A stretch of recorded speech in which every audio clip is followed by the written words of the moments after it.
Right.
Vlog snel på vad.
The product that they're putting in place now, that's the one you're dealing with, so you can show.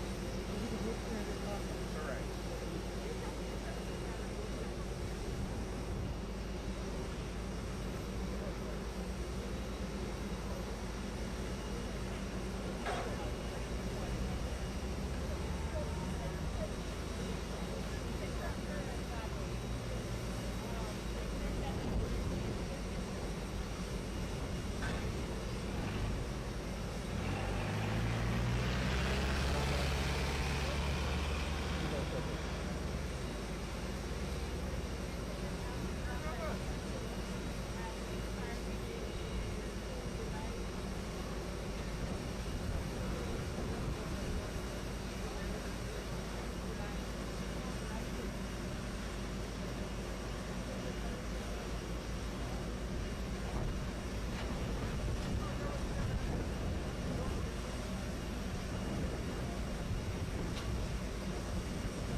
I can just call it table.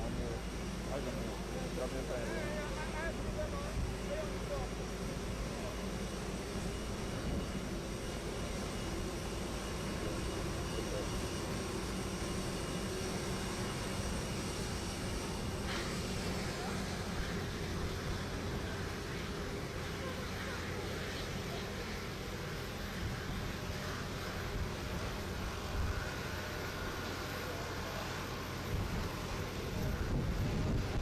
Good, huh?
Prime Minister to come through here, please.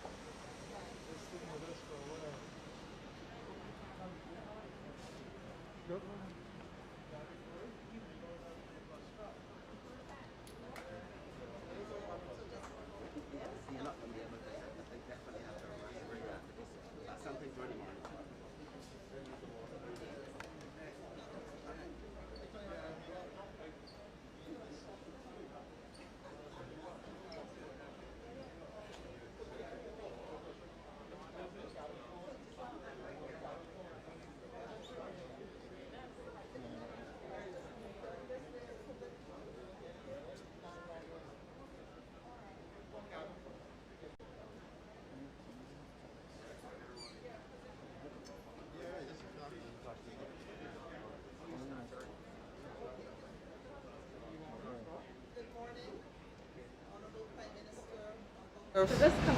Senator Dr. Orville Jerome Walcott, Minister of Foreign Affairs, Minister Bostic, Minister of Health and Wellness, Mr. Didier Buke, the United Nations Resident Coordinator, Dr. Itades Gebre, Head of PAHO,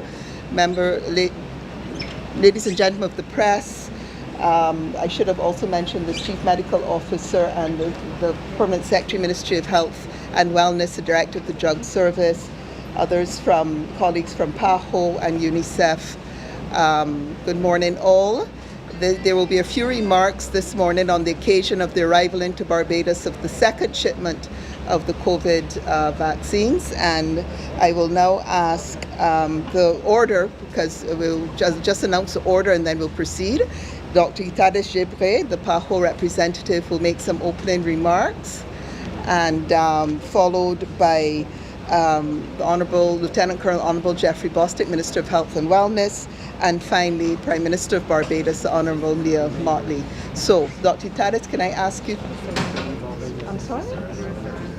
And Nurse Serrano, I do apologize. After Dr. Gebre, we will have Nurse Serrano, who will make some comments on the occasion of the commemoration of International Nurses Day. My apologies, Nurse Serrano. Dr. Gebre, please.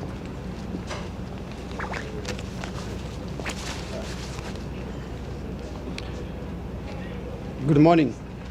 Thank you, Madam Permanent Secretary, the Honorable Prime Minister Mia Amor Motley, Minister of Foreign Affairs, Senator Jerome Walcott, Minister of Health, Lieutenant Colonel Jeffrey Bostic, RC Resident Coordinator for the UN, Mr. Didier Trebok, ladies and gentlemen, Chief Medical Officer, Permanent Secretary, and then officials from the Ministry of Health, media, good morning to you all. Again, this is a very important day for Barbados and also the Eastern Caribbean countries. As we know, vaccines are reducing severe disease and death in countries that are fortunate to have vaccines and to have their sufficiently in amount and quantity. The shocking global situation still is disparity of vaccines, availability and access. And this, we cannot end the pandemic unless we have equal access to these tools. Vaccine prevent disease, but it can also prevent infection. This is based on our new information we have. It can also reduce transmission.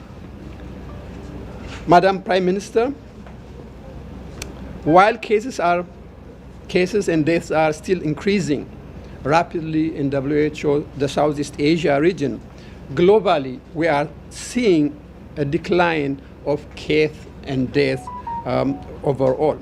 There have been a decline in most regions, including the Americas, including the Caribbean. More than 5.4 million reported cases has occurred, and then 90,000 deaths just last week.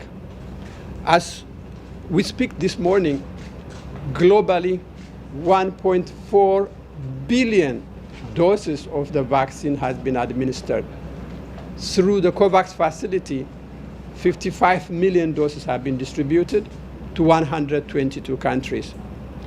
Barbados will be the second, receiving today the second wave of deployment, which is 33,600. This is a good start, again, to make sure towards people being vaccinated. Madam Prime Minister, currently what we see in the countries overall is that people in some countries, there is a vaccine hesitancy. There is also vaccine resistance. I could say for Barbados, from my observation, the uptake has been very encouraging. So to have the second dose at this point in time, the second deployment, and then people to access vaccine is timely.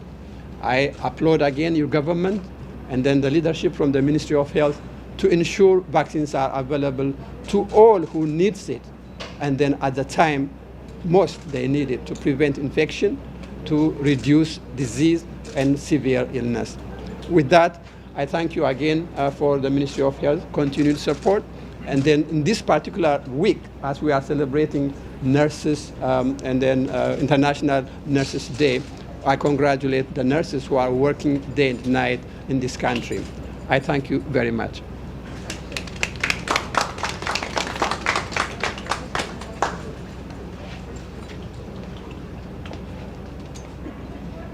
Honorable Prime Minister, Ms. Mia Montley, Minister of Health and Wellness, Mr. Jeffrey Bostic, Permanent Secretary, Ministry of Health and Wellness, Ms. Janet Phillips, Chief Medical Officer of Health, all governmental officials,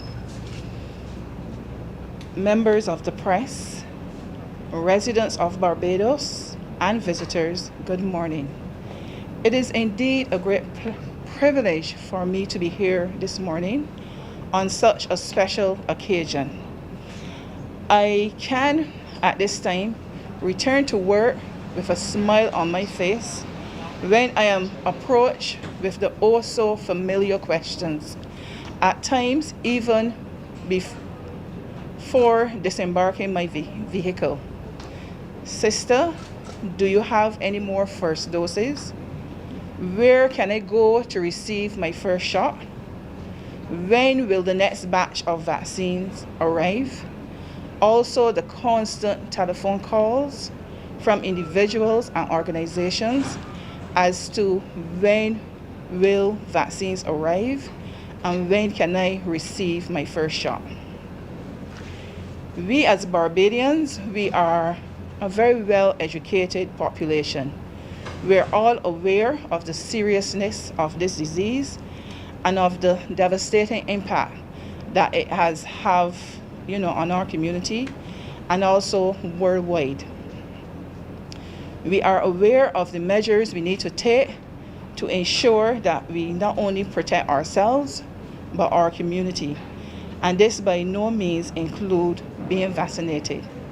I'm constantly reminding people that the government of Barbados have given the procurement of this vaccine top priority. So any day we can expect vaccines. We have several vaccines on order, and our aim is to educate is to vaccinate all eligible persons in our population who are desirous of receiving the COVID-19 vaccine. To date, we have given about 75,000 vaccines, and this is equivalent to about 38% of our eligible population. We as public health nurses, primary health care practitioners, we are working around the clock to ensure that you receive your vaccine. Our aim is to provide a high level of herd immunity. This simply means that a significant proportion of our population, say between 80 to 90%, are vaccinated. And this reduces the transmission rate within this vaccine. Being vaccinated not only prevents you from becoming sick, but if you do, it reduces the severity of your symptoms, and it also significantly reduces your ability to transmit this vaccine to your loved ones, which might be the elderly within your household, your children, and by extension, our population. Our responsibility to you is to vaccinate you. We have been doing it, as I said, around the clock. Your responsibility to us is to adhere to the guidelines and protocols and make sure that you are vaccinated. Also, tomorrow we celebrate International Nurses Day, and this is in recognition to one of our great leaders. The theme this year is nurses leading from out front, also having a vision for healthcare.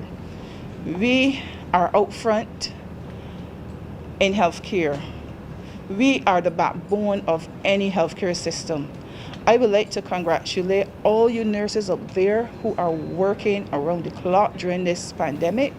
We are leading from up front. We are there in surveillance, conducting active and passive surveillance. We're ensuring that our borders are protected. We're up front in contact tracing, testing, vaccinating. We are there providing all the critical acute care. We are there holding your hands. We have also put ourselves, on the line. So far, almost 3,000 nurses have died as a result of this pandemic. And that is our choice. We are there because we care, and I would like to acknowledge all the invaluable contribution that we nurses have made, and may God give us the strength and the courage and the ability to continue, because we need to return to some degree of normalcy. And we are also encouraging all you healthcare providers out there to take the COVID-19 vaccine. That is one way that we can protect our loved ones and also our clients who dearly depend upon us being there for them. I thank you.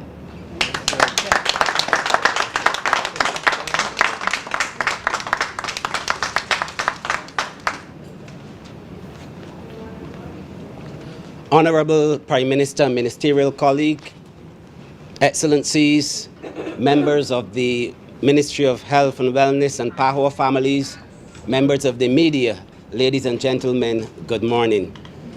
Here we are one more time as we continue in our advance in our fight against COVID and in our quest to vaccinate every single person in this island or on this island, and also our quest to reach herd immunity, which is the first thing that we want to be able to do. So today, we take 33,600 steps further as we receive 33,600 vaccines.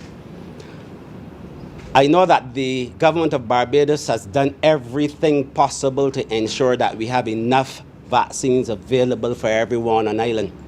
It has not been easy, it has been very challenging. And This is because we do believe that this is now the ultimate measure that we can employ to ensure that we are safe and that we can get back to a state of normalcy.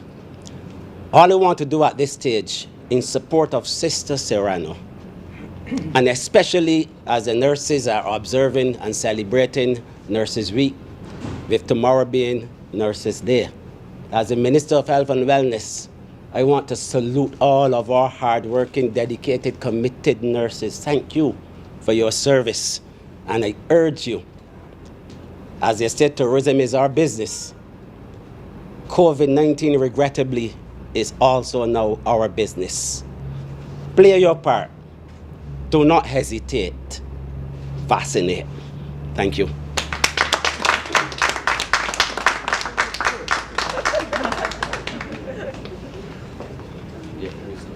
Good morning, everyone. I think I have a new poet laureate. First of all, let me thank the Pan American Health Organization, and in particular, Dr. Jabre, yourself as the rep here, the United Nations generally, Mr. Trebek, all of the other agencies who are with us. This is a reminder that this world is always strongest when there's partnership. And I want to use this opportunity, therefore, this morning to not only speak to Barbados and Barbadians, but to speak to the global community. I've heard many say that the time for global coordination and partnership has passed in this pandemic, that the horse has already bolted from the stables. I want to say definitively this morning that in our view, that is not the case. And there is never a wrong time to do the right thing. The fact that globally we continue to run this race, trying to fight it up and to beat it against the mutations and variants, tells us that there is still a great need for global coordination and partnership. We know that without this partnership, we're unlikely to win the race in a hurry. Once we don't win the race in a hurry, it means that we are going to be challenged by the mutations and the variants that come about, as we are seeing today with the WHO only yesterday reflecting that the variant in India is a global health risk. This is from a country that has 18% of the global population. If ever there was a need for the world to stand up and recognize that we need a global summit for coordinated action with respect to how we treat to the COVID pandemic, how we treat to the equitable distribution of vaccines, how we treat to the restricted movement of people and countries in a coordinated way to give the global community the best chance of putting this behind us. In the spring meetings that just concluded, the World Bank and the IMF, we were clear that there is going to be no serious global recovery economically until we wrestle COVID-19 to the ground. We cannot wrestle COVID-19 to the ground unless there is vaccine equity and unless there is coordinated actions across countries and not by single countries one by one by one. I therefore use this opportunity this morning, first and foremost, to remind us at the global level that there is nothing stopping us from a global summit other than us. If ever there was a need for political will in the post-1945 world, it is today as we speak. And I trust and pray that there will be movement among those of us who have the responsibility to have the charge of our populations under our control as governments, for us to do the right thing and to do it together. For us locally, we are in a daily battle. We have done well as a nation, but we cannot at any time drop our guard. The reality is that on a daily basis, the Minister of Health and his officials, the Chief Medical Officer and the Permanent Secretary and all of the others working in this sector at the policy level, and then those who are working on the front line of the delivery of care, like our doctors and our nurses, all know that we cannot afford to drop our guard. I ask Barbadians to reflect on the fact that we can only get out of this if we work to reach herd immunity. And for that to happen, it means 1 + 1 + 1 + 1. For those of you who are hesitant or have issues, we are more than prepared to answer your queries and to ramp up the level of public communication. As I said, we have done well with over 75,000 vaccines being administered through our public health system. But we need to do better in order to get to that point where we can be assured that we can have some level of normalcy, as Sister Serrano said, in our system again. The truth is that there are people out there who want, but there are still people out there who doubt. And we have therefore to address these doubts and fears and to remind persons that those who put information out there in a context that doesn't have anything at all to do with our reality are not helping us. Why? There are some who are concerned about the side effects. There are side effects with everything in life. There are risks with everything in life. But the question is the risk worth it? The bottom line is, on today's front page, we have Dr. Ford reminding us that it is our young people now who are being affected more and more. And with the particular strains that have developed, that is what others are seeing across the world. We have therefore a responsibility to ensure that we can control this and that as many people who want to take vaccines should be allowed to take vaccines. And that is why our government continues to contract and to procure additional vaccines. We're at a stage now where we expect, I believe, another major shipment, and hopefully that will get us to where we need to go with our adult population. And now we have then start to focus on those under 18 with respect to vaccinations, which, as you know, is still very much in its embryonic stages globally, with yesterday only another drug company after coming out and indicating that they've had the approvals. Our brothers and sisters in Cuba have also indicated that they're in an advanced stage with a vaccine for adolescents, and we therefore look to see how best we can contract or procure any of these vaccines. But at this stage, it is still too early to give any definitive guidelines or framework. I want to salute as well the nurses. This is Nurses Week. Tomorrow is International Nurses Day. Sister Serrano, I could not have said it better than you said it. And the personal way in which you reflected on how ordinary Barbadians are coming up and asking, where can I get, when can I get, is good news for us. But it does not distract me from the fact that we still have work to do in selling and promoting and understanding what has to be done at the level if everyone is to get out of this. As I drove up here this morning, there's still a few people who are not wearing masks in public spaces. I want to beg you, in simple terms, life is too short, and putting this on your face is too easy for you to risk your life. We have tried to ensure that wherever possible, masks are also easily accessible in this country. Why?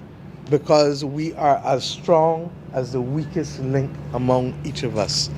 And those who feel that the fact that we have been able, Minister Bostic, to be able to reduce our positivity rate predominantly to under 2% for the most part in the last month, and I am thankful to the nation for that. But that does not mean that we are not at risk. And every few days we see a spike reminding us that we are still very much in this battle against COVID. So my friends, I thank you this morning, in particular Dr. Gibre. Please thank Dr. Etienne and also our dear brother Dr. Tedros for continuing to insist that the vulnerable countries globally must be able to access vaccines. And to that extent, even though we are not where we want to be, we are grateful for where you have allowed us to be. And to that, we thank you. CMO, I know this is not easy for you and your team. And I want to ask you to ask them to be of good courage and good cheer. The race is not for the swift, but for those of us who endure. Yesterday, we opened an outpatients clinic in St. Joseph again, and it reminded us of the importance of community health care. That is where this government has chosen to locate its battle. That is where we believe we can achieve wellness. And I ask Barbadians to work with the persons in our healthcare system to make their lives easier. Remembering that the first choice to become well lies not with the community health practitioner, but lies with each of us as an individual in what we eat, how we exercise, how we relate to each other, whether we wear masks, whether we sanitize. What are those things we must do at an individual level so that we are not counted as one who has contracted COVID or as one who has suffered from some form of chronic non-communicable disease that we could have prevented if we made different choices in our lives. So all that is left for me to do is to thank those of you here. Major Clark, over to you and Dr. Ferdinand, and continuing to roll out this country's vaccination program. And I say to you, you know, we have an old saying in Barbados, one blows kill old cow. And the amount of visits that we have made to this airport show that we haven't been able to do it in one fell swoop, but we've been doing it one blow at a time, one blow at a time. And I assure you that we will be here again in pursuit of our goal to ensure that every person in this country who wants a vaccine can be vaccinated and can help us achieve that herd immunity so that Barbados can play its part in fighting this pandemic. I hope that the global community, irrespective of all that I've said, however, will rise to the challenge of that global coordination, because Barbados cannot win this battle on its own, nor any other country in the world. It is only together that we shall win it. Thank you and God bless.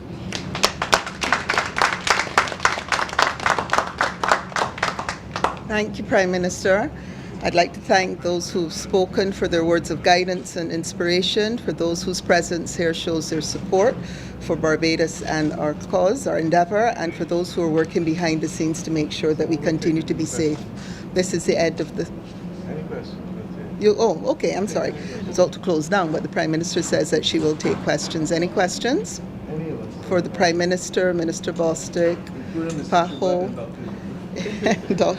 Dr. Jevres. We had Nurse Serrano, who was excellent. Any questions? Not seeing any. Okay, not seeing any. I would like to thank you, ladies and gentlemen, the press, for your presence here today. And this ceremony on the occasion of the arrival of the second shipment of the COVAX, of vaccines from the COVAX facility is over. Thank you.